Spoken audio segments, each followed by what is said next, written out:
1.2 functions, day 3. Here we want to find the inputs that have outputs of 0. Find all values of x such that f of x is equal to 0. So here we're going to set f of x equal to 0 and solve the equation for x.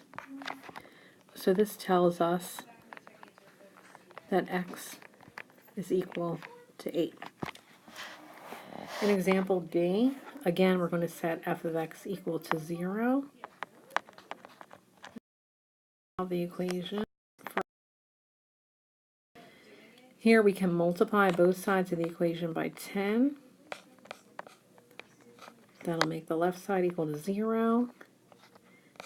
And the right side will be 6x minus 18. We can add 18 to both sides and divide by 6. And that tells us that x is equal to 3. The domain of a function is the set of all real numbers for which the expression is defined.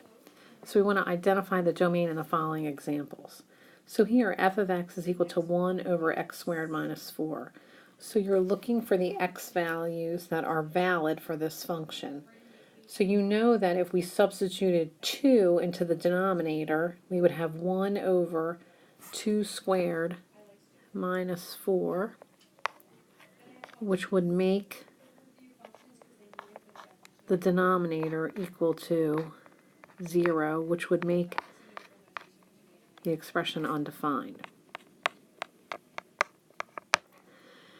If we substituted negative 2 for x, the same thing would happen and would make the expression undefined. Therefore, for example A, we want to say the domain is all real numbers except positive 2 and negative 2.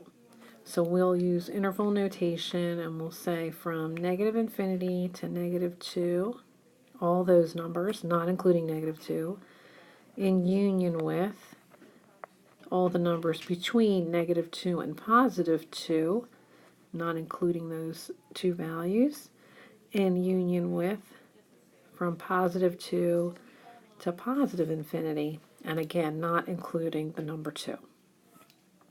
In example B, we have f of x is equal to the square root of x. So you know that you can have the square root of 0, which is equal to 0. You can have the square root of any positive number. However, you cannot take the square root of a negative number without using imaginary. And we want to look for real numbers. So therefore, in example B, we want to say all real numbers that are greater than or equal to 0. So using our interval notation, we'll say the domain is 0, including 0, to infinity.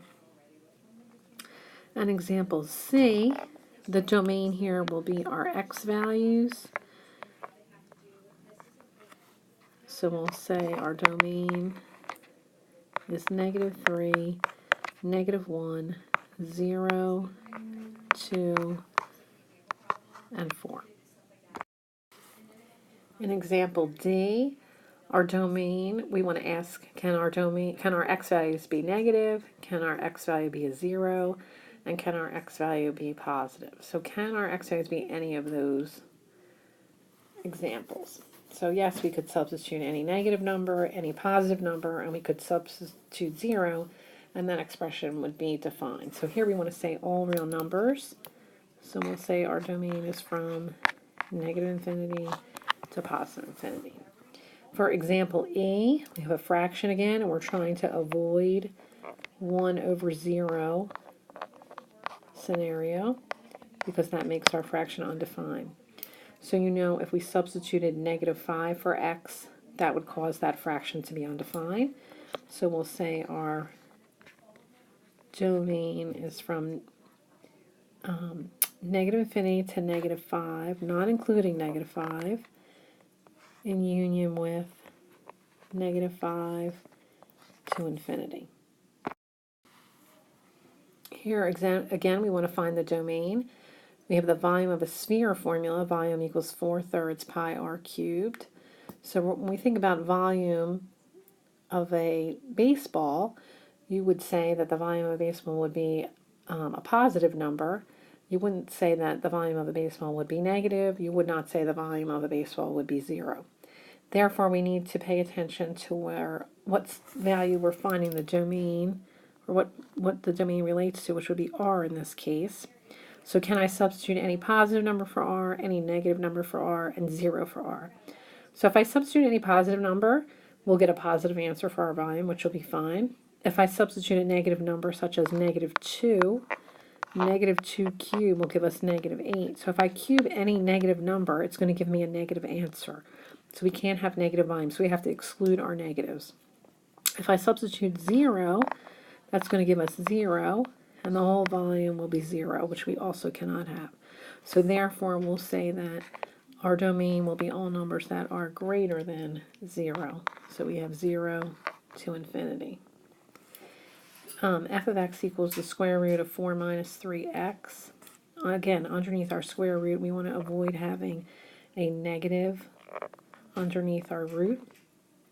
We don't want to have any negatives. So this 4 minus 3x expression that's underneath the radical has to be greater than or equal to 0. If I solve this expression, this tells me that my x values have to be less than or equal to 4/3. So therefore, our domain is going to be from negative infinity to 4/3, including 4/3.